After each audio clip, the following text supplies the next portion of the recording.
अंत भला सब भला। रोली की शादी उसके माँ बाप आलसी लड़के से करा देते हैं। चलो, रोली की शादी हुई और हमने गंगा नहाई। और क्या, बेटियां तो होती ही हैं बोझ। हाँ, पर अब क्या चिंता, उतार तो दिया कुछ, अब वो लोग समझे। ससुराल में रोली का पति कहता है, देखो, मैं कोई काम नहीं करता, ये बात तुम्हारे मम्मी पापा को बता दी थी मैंने। अब जो किराया आता है दुकान का, उसी से घर का गुजारा करना है। कभी भूल से भी कोशिश ना करना किसी चीज की डिमांड की। क्या मम्मी पापा को पता था कि आप कोई काम नहीं करते? और क्या, बड़ा अच्छे से पता था। उन लोगों को तो तुम बोझ लगती थी। बोल रहे थे कि बस शादी कर लो, और कोई मतलब नहीं है। रोली को यह सुनकर बहुत गुस्सा आता है, लेकिन करती भी तो क्या, क्योंकि वो जानती थी कि उसके माता पिता ऐसे ही हैं। जैसे तैसे रोली दिन काट रही थी। रोली को एक प्यारी सी बेटी होती है। धीरे धीरे वो बड़ी होती है और उसके साथ उसकी जरूरतें भी बढ़ती जाती है। सुनिए जी, अब तो सिमी बड़ी हो रही है, उसका स्कूल में दाखिला कराना है। मैंने अब तक तो जैसे तैसे समय काट लिया, लेकिन मैं बच्ची की परवरिश में कोई कमी नहीं रखूंगी। अरे क्या है यार, अब तो लगता है कोई ना कोई काम ढूंढना ही पड़ेगा। अब पति रोज काम की तलाश में जाता और बिना किसी काम के वापस आ जाता। रोली समझ जाती है कि पति के अंदर अब काम करने की क्षमता नहीं है। वो बेटी को उच्च शिक्षा देने के लिए कुछ करना चाहती थी, लेकिन करती तो क्या करती। एक दिन रोली की सहेली कहती है, रोली, मेरी कोई औलाद नहीं है। अगर तू मेरी औलाद को जन्म दे तो मैं तुझे तेरे मुंह मांगे पैसे दूंगी। अरे, तेरी औलाद को मैं कैसे जन्म दे सकती हूँ? सरोगेसी से। बच्चा मेरा और वैभव का ही होगा, लेकिन कोख तेरी होगी। ये संभव है रोली। रोली कुछ सोचकर कहती है, मुझे मंजूर है, लेकिन मैं इसका 2 लाख रुपया लूंगी। अरे कोई बात नहीं, मुझे मंजूर है। रोली खुश हो जाती है कि एक बच्चा पैदा करने का उसे 2 लाख रुपया मिलेगा। वो घर आकर पति को बताती है, वो भी खुश हो जाता है। अब क्या था, डॉक्टर के पास जाकर सहेली का बच्चा रोली की कोख में पलने लगता है। मुझे 20,000 चाहिए मेरे बेटी के एडमिशन के लिए।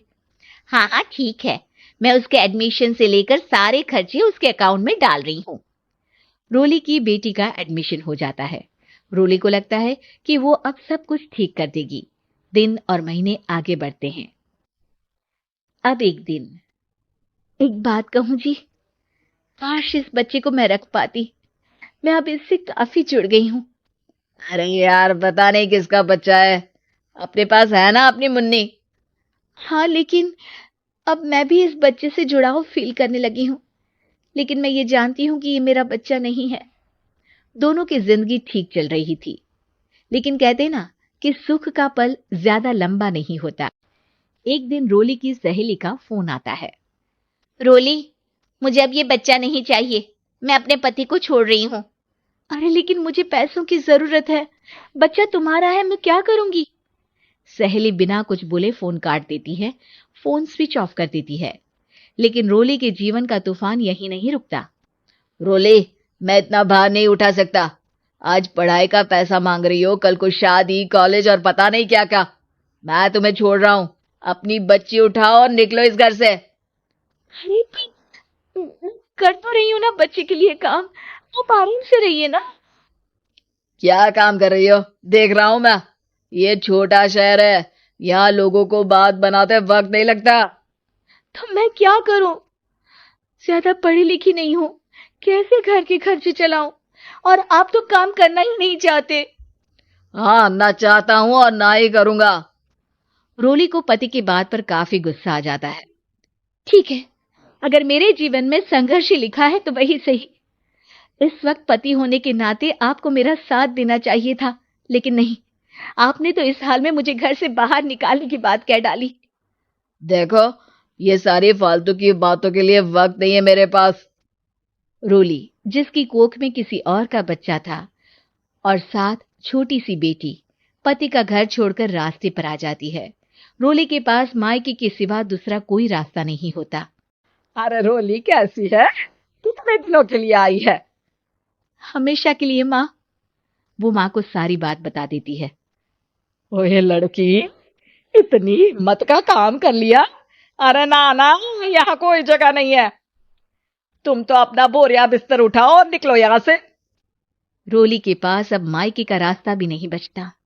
वो चुपचाप बच्ची को लेकर जा रही थी कि उसे दर्द होता है और वो डॉक्टर के पास चली जाती है और फिर वहां वो एक प्यारे से बेटे को जन्म देती है। प्यारा, इतने अभागे हैं इसके माँ बाप जो इसकी पैदा होने पर भी नहीं है। तभी वहां डॉक्टर आ जाती है।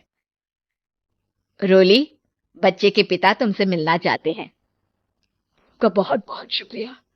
मैं इस बच्चे को पालूंगा, भले ही इसकी मां ने इसे छोड़ दिया हो, पर मैं अपनी जिम्मेदारी निभाऊंगा।